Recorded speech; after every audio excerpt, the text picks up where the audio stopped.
There was no breathtaking wheel-to-wheel brilliance in Suzuka this time.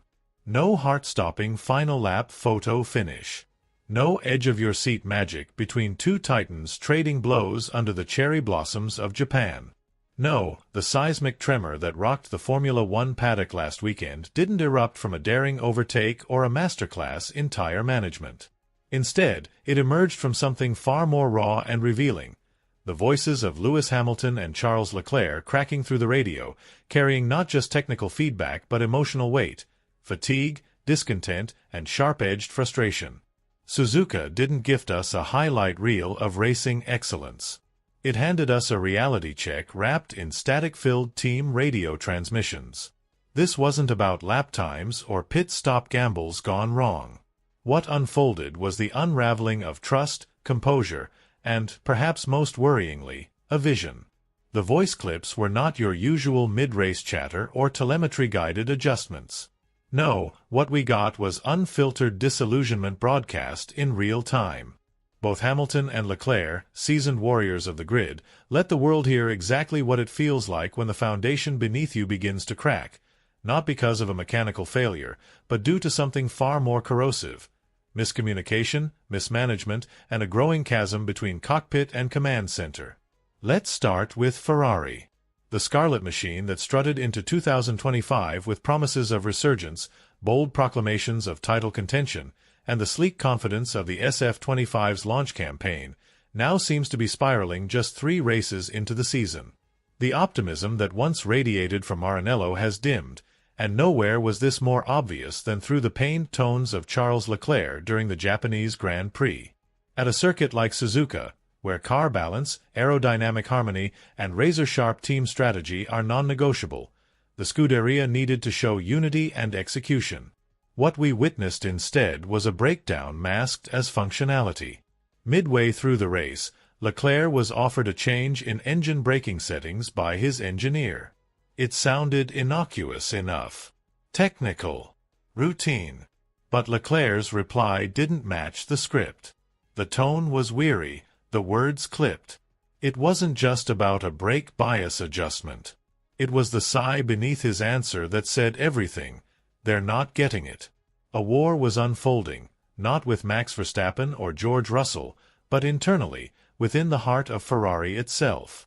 Leclerc, ever the company man, was no longer cloaking his doubts in politeness. The chemistry with the pit wall, once cordial, is turning icy. And that's dangerous. Not just for results, but for morale, for development, and for the fragile illusion that Ferrari is still on course. Then there's Lewis Hamilton. 7-time world champion. Veteran. Legend. And yet, even he seemed lost in the noise and ambiguity that has defined Mercedes' troubled rebirth. The W15 continues to be a machine allergic to harmony, snappy in slow corners, unpredictable under braking, stubborn in high-speed transitions. But it wasn't just the car that failed Lewis in Japan. It was the silence. The lack of clarity. The emptiness between his questions and their half-answers. "I'd really love some info on where I'm losing time, mate," Hamilton said over the radio, masking the irritation behind a veneer of calm. What he got back was robotic. Turns 8, 9, 13, and 14. Cold. Mechanical. Unhelpful. Lewis pressed on, demanding more, not in anger but out of necessity. "Okay, but how much? Let me know." He wasn't yelling. He wasn't blaming. But the subtext was unmistakable. How am I supposed to fight if I don't even know what weapon I'm holding? Hamilton wasn't asking for motivation. He was asking for information. And when even that becomes scarce, the disconnect between driver and strategy room stops being an inconvenience, it becomes a crisis. And so Suzuka became something different. It didn't deliver a classic race in the traditional sense. Instead, it exposed the fractures within 2 of the sport's most storied teams. Not through crashes or controversies, but through quiet desperation. Through sentences that shouldn't have meant much on paper, but which, in context, screamed betrayal, doubt, and despair. This is what happens when the car doesn't behave, but worse, when the team stopped speaking the same language. Ferrari promised fire and redemption in 2025. Mercedes swore it had learned from past failures. And yet, in the cool air of Suzuka, what we saw was two former giants fumbling with their own shadows, while their drivers spoke the truth out loud. In a season still young, the signs are ominous. Not because of where the cars finish, but because of what's being said inside them. And what's not. But Leclerc's response? It wasn't just a polite objection or a hesitant query. It was an immediate, ice-cold dismissal. "Yeah, you've told me not to do that for a reason," he snapped back, sharp, clipped, and with a tone that cut deeper than any telemetry analysis. It lasted barely a few seconds, but the weight of that sentence lingered. For a driver known for his composed demeanor even in the eye of the storm, it was a chilling departure from character. This wasn't merely about differing opinions on setup. It was a crack in the foundation of trust. A driver, isolated in the cockpit, no longer believing in the words being fed to him through his headset. A man feeling abandoned in a war zone, outnumbered and outgunned, not by rivals, but by the very team meant to be his shield. These weren't isolated flare-ups. These weren't random bursts of frustration. They were the latest chapter in a story that's been unraveling since the lights went out in Bahrain. From the disaster in Melbourne, where strategic chaos reigned, to the humiliation in Shanghai where Ferrari's disqualification over Planck felt like a slap from reality, the pattern has been anything but subtle. Suzuka was meant to be the place of redemption, the inflection point, a reset button. Instead, it became a mirror. And that mirror reflected not potential, but flaws. Deep, structural flaws. The SF25, once heralded as the machine to bring Ferrari back to glory, now looks more like an experiment gone wrong. The setup window is agonizingly narrow, stray even slightly outside that razor-thin margin, and the car transforms from precision instrument to unpredictable beast. Ride height sensitivity is extreme, bordering on obsessive. And when stacked against the aerodynamic masterpieces produced by Red Bull and McLaren, Ferrari's car feels antiquated, like trying to weather a hurricane with a torn umbrella. Leclerc finished fourth. A solid result on paper. But paper doesn't tell you how hollow it felt. He called the race frustrating, not because of chaos, not because of penalties or on-track incidents. There were none. No mistakes, no drama. Just a clean, clinical drive that led absolutely nowhere. 16 seconds adrift of the leader. That's not racing. That's drifting in no man's land. And here's the most damning part. Ferrari executed a clean race procedurally. No pit wall meltdowns. No tire strategy disasters. From a logistics standpoint, it was one of their tiddiest performances of the year. And yet, they were never in the fight. Not once did they threaten the podium. Not for a single lap. That says something. Something terrifying. Because when your best execution still leaves you out of the conversation, it's no longer about what went wrong on the day. It's about what's fundamentally broken beneath the surface. No level of driver precision or strategic perfection can compensate for a car that simply isn't fast enough. And that's the storm brewing in Maranello, a realization that hits harder than any crash or blunder. The discontent crackling over the team radio isn't just venting. It's not hot-headedness. It's a symptom. The illness lies deeper, in fractured communication channels, in engineers and drivers no longer aligned in vision or belief, in feedback loops that no longer loop. And, perhaps most worryingly, in the creeping suspicion that the car they're risking everything to tame was never going to be enough to match the bold promises Ferrari made when they unveiled it. Whispers are starting to echo louder now in the paddock. Analysts are leaning in. Journalists are scribbling more urgently. Fans, once hopeful, are becoming bitter. There's a new narrative forming. Ferrari is getting lost again. But this time, it's not just about lap time. It's about belief. In Formula One, belief is everything. Belief in your engineers. Belief in your tools. Belief that when the simulator says something, the car will reflect it. Belief that you're not walking into a gunfight with a butter knife. Right now, Ferrari is hemorrhaging that belief. Inch by inch. Radio message by radio message. Race by race. What Hamilton and Leclerc revealed at Suzuka wasn't merely individual frustration. It was a distress signal. A warning shot. A flare launched high above the red cars, visible to anyone paying attention. Behind the closed doors of Ferrari, something is unraveling. Something fundamental. So what happens next?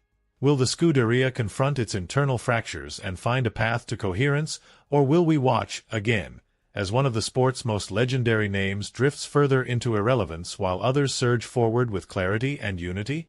We'll analyze it all, race by race, radio call by radio call. But one thing is certain after Japan. Ferrari's real opponent isn't Red Bull or McLaren. It's Ferrari itself. So don't forget to like, subscribe, and turn on all notifications, because this isn't just another season. It's the slow, painful unspooling of a dynasty. And we'll be here for every twist, every crack, every last desperate cry from the cockpit.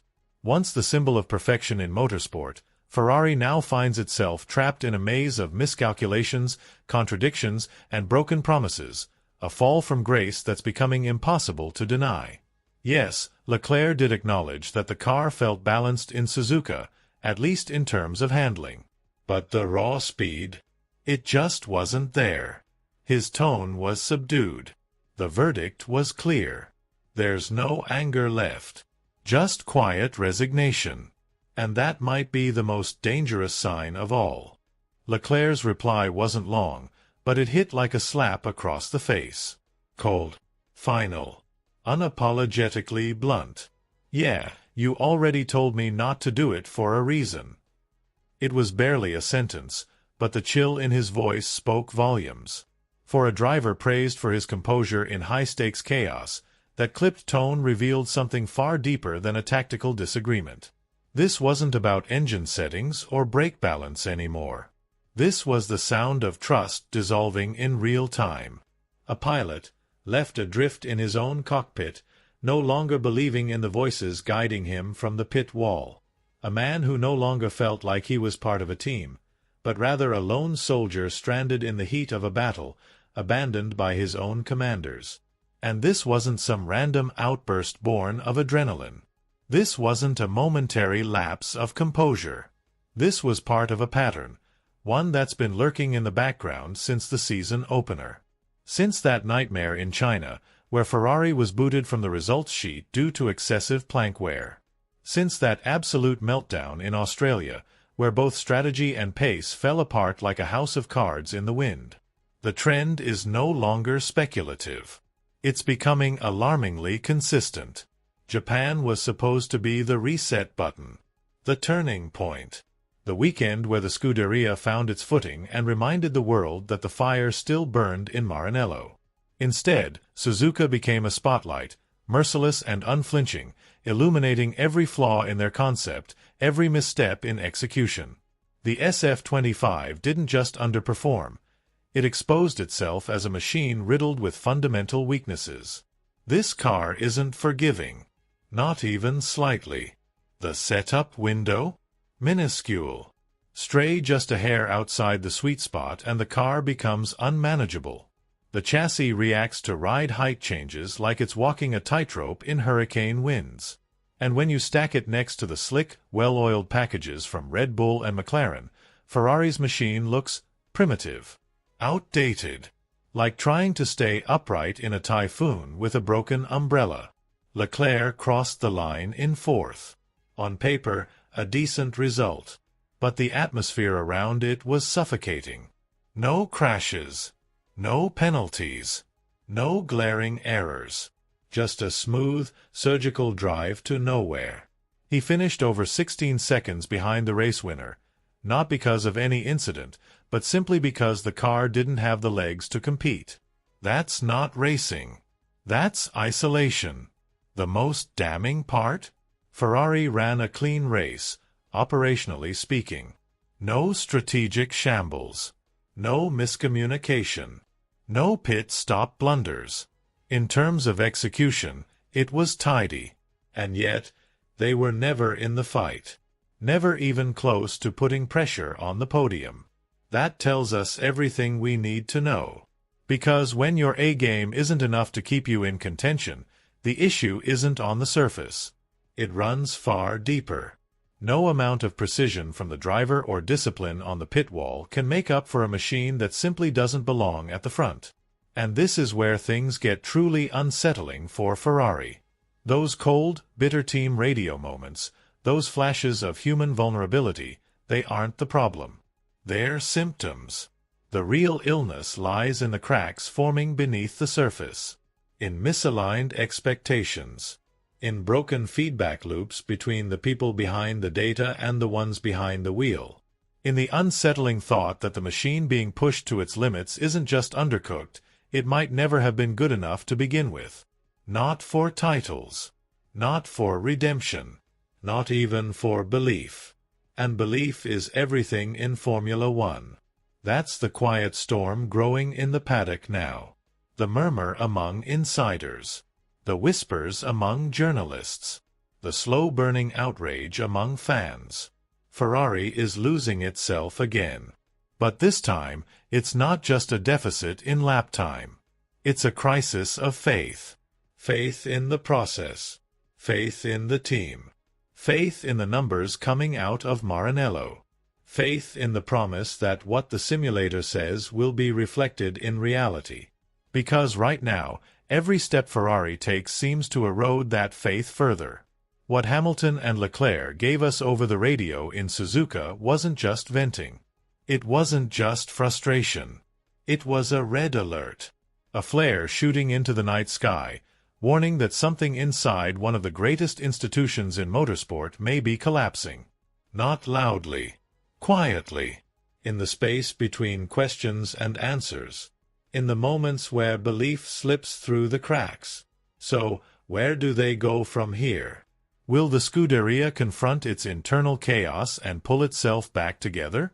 Will the leadership recalibrate, rebuild the bridge between drivers and engineers, and finally close the performance gap? Or are we witnessing, once again, the slow decline of a team that once set the gold standard for excellence but now struggles to stay relevant while rivals leap forward with clarity and cohesion? We'll dissect it, race by race, lap by lap, radio message by radio message. But one thing is clear after Suzuka. The real fight Ferrari is losing isn't with Red Bull. It's not with McLaren. It's with itself. So don't forget to like, subscribe, and hit that notification bell, because this isn't just another F1 season. This is the drawn-out unraveling of a dynasty. And we'll be right here to capture every moment, every crack, every last desperate cry from inside the cockpit.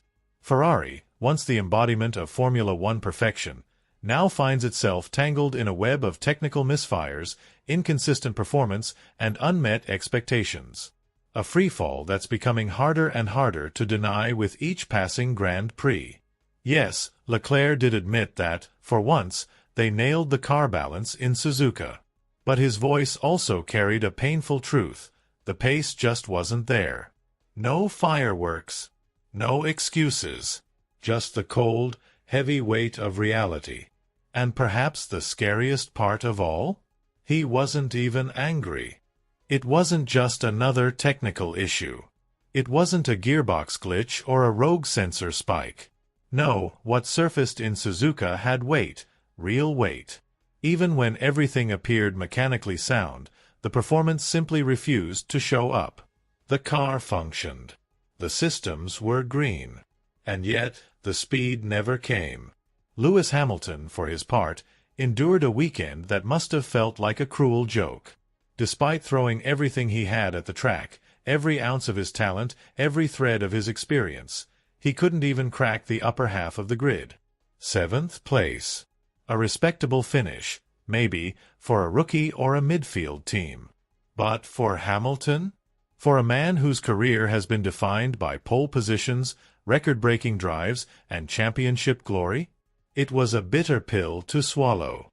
But the real shockwave wasn't his finishing position. It came after the race. In the paddock. Quietly, but deliberately, Hamilton dropped a bombshell that had been whispered about for weeks but never officially acknowledged. A crucial component in the SF25 chassis had been underperforming since the opening round of the season. Yes, you read that right. Ferrari, a team that has built its legacy on excellence, precision, and uncompromising standards, had been running a compromised car for 3 entire race weekends. And worse still, it took them until now to realize something was wrong. Honestly, I just hope that once it's fixed, I can finally start getting some proper results, Hamilton told a group of reporters gathered around him, his tone calm, but unmistakably loaded. His words hung in the air like smoke. Calm on the surface. Devastating underneath. For Ferrari, this was nothing short of a public humiliation. A team with nearly a century of racing pedigree had missed, or ignored, a fundamental flaw in one of its most important components. Through data analysis. Through simulations. Through race day telemetry. They either didn't see it, or chose not to act. Either possibility is alarming. Because this isn't about a faulty part. It's about a decaying system. A breakdown of internal alignment. A creeping dysfunction that's been poisoning Ferrari from the inside, and Suzuka didn't introduce a new problem. It simply made visible every one that had already been rotting beneath the surface. Let's start with the machine, the SF25. Unveiled with prophetic hype and dressed in marketing jargon that hinted at a renaissance, this was supposed to be the car that brought Ferrari back to the front. A clean-sheet design. A masterpiece of balance, aero efficiency, and mechanical grip. The symbol of rebirth.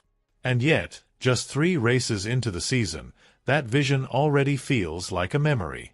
A relic of misplaced optimism.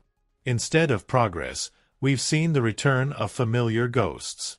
The SF25 remains a diva, hypersensitive to ride height adjustments, uncooperative outside its minuscule setup window. A few millimeters off the mark, and the car transforms from stable to savage. Every race weekend is a desperate dance on a razor's edge.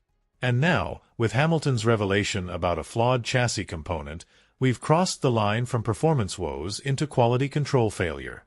Because if something as integral as a chassis part was failing, and it took multiple Grands Prix to catch, the issue is no longer mechanical. It's cultural. It's systemic. What happened to Ferrari's legendary scrutiny? Where were the checks? Where were the diagnostic comparisons between teammates? How did this slip through? These are not questions that should ever be asked of a team like Ferrari. And yet, here we are. And it gets worse. Drivers have begun to raise flags about the car's rear-end behavior, particularly under throttle, coming out of corners. Both Hamilton and Leclerc have quietly admitted to sudden traction loss, an unpredictability that erodes driver confidence and destroys lap consistency. This isn't just inconvenient. It's dangerous. Because Formula One isn't just about car behavior. It's about psychology. When a driver can't trust the rear end of their car, they don't drive with instinct. They drive with fear. They lift early. They hesitate. They stop attacking. They survive instead of thrive. And then comes the other elephant in the room, Ferrari's strategy. Once again, at Suzuka, it felt reactive, conservative, soulless. The race began with medium compounds, a safe, expected choice. What followed was a masterclass in playing it safe. No risky calls. No aggressive undercuts. No split strategies between teammates. No attempt to disrupt the rhythm of Red Bull or McLaren. Ferrari executed a race to survive, not to win. In a sport where audacity often brings the biggest gains, Ferrari's fear is costing them dearly. The result? 2 clean races from world-class drivers. No mistakes, no errors, and yet both cars finished far from the podium. This is no longer about catching Red Bull. It's about preventing their own house from burning down. Because behind the glossy sponsorships and the scarlet liveries is a team fighting something more dangerous than a lack of pace, the erosion of belief. Every misdiagnosed part, every delayed fix, every vague radio call from the pit wall, all of it chips away at something vital. Confidence, clarity, unity. And in Formula One, you don't win races with uncertainty in the garage. You don't win titles when your drivers are questioning the instructions being fed to them mid-race. So what now? Ferrari is standing at the edge of a cliff. One path leads to self-awareness, realignment, and maybe a resurgence of the principles that once made them untouchable. The other? More weekends like Suzuka. More frustration. More slow-motion surrender. Let's be honest, P4 and P7 may look acceptable on a spreadsheet. But for Ferrari, they felt like white flags. There were no bold calls. No creative risks. No strategic ingenuity. Just a tepid, risk-averse effort to score points and limit embarrassment. And that is the real issue. This wasn't a weekend about climbing the standings. It was damage control. An exercise in bleeding slowly, rather than fighting back. For a team with championship ambitions, that's not strategy. That's surrender. But perhaps more disturbing than the results themselves was the storm brewing beneath the surface, the complete breakdown in communication between cockpit and pit wall. Mid-race radio chatter told a story far more dramatic than anything the cameras showed. Hamilton's voice, calm but laced with thinly veiled frustration, came through during the second stint. "Where am I losing time, mate?" A simple question. Every driver asks it. But the response? A generic list of corners. No sector deltas. No comparative data. Nothing actionable. Hamilton pushed again. "Okay, but how much?" That second question told us everything. This wasn't about impatience. It was about a driver not receiving the information he needed to compete. In a sport where milliseconds are everything, the inability or unwillingness to deliver real-time insights is not a misstep. It's a critical failure. And then there's Leclerc, the hometown hero, the loyal soldier, the face of Ferrari's future. Mid-race, he was asked to tweak a setting linked to engine braking. His response? "You've told me not to do it before. I'm not doing it." Flat, cold, unshaken. This wasn't heat-of-the-moment flaring. This was a driver who felt unheard, misunderstood, ignored. When two of the grid's brightest stars, a seven-time world champion and the man meant to carry Ferrari forward, both sound alienated from their engineers in the same weekend, you have to ask a brutal question. Who's really steering the ship? Former world champion Jacques Villeneuve didn't pull any punches. According to him, Hamilton hasn't just joined Ferrari. He's shifted its internal power structure. He's taken over the garage's energy. And while that might sound exaggerated, there's truth in it. Hamilton doesn't join systems. He becomes the system. He brings not only speed, but structure, a psychological intensity and a gravitational pull that demands recalibration. When that force enters an already fragile environment, turbulence is inevitable. Naomi Schiff echoed a similar sentiment. If the team is already feeling the gravitational distortion of Hamilton's presence, the shift in authority, the tilt in influence, then Ferrari's problems aren't just technical. They're existential. What is Ferrari right now? A team that builds fast cars but can't make them consistent? A brand that markets championship potential but collapses under pressure? Or a legacy so obsessed with its past that it's forgotten how to evolve? The SF25 is not the answer Ferrari claimed it would be. Its performance window is microscopic. Its feedback loops are breaking. And now, even the communication between drivers and engineers is unraveling. In moments of pressure, we've seen hesitation where there should be certainty. At Suzuka, there were no clever tire plays. No Plan B strategy. No bold pushes. just cautious execution. And perhaps most concerning, emotional fatigue is setting in. The drivers aren't snapping at each other. They're not throwing blame. They're expressing, sometimes quietly and sometimes sharply, a profound loss of belief in the infrastructure around them. And that's dangerous, because Formula One is not just about raw speed. It's about synergy, about trust between drivers and engineers, about confidence in a pit wall call made with surgical timing and perfect data.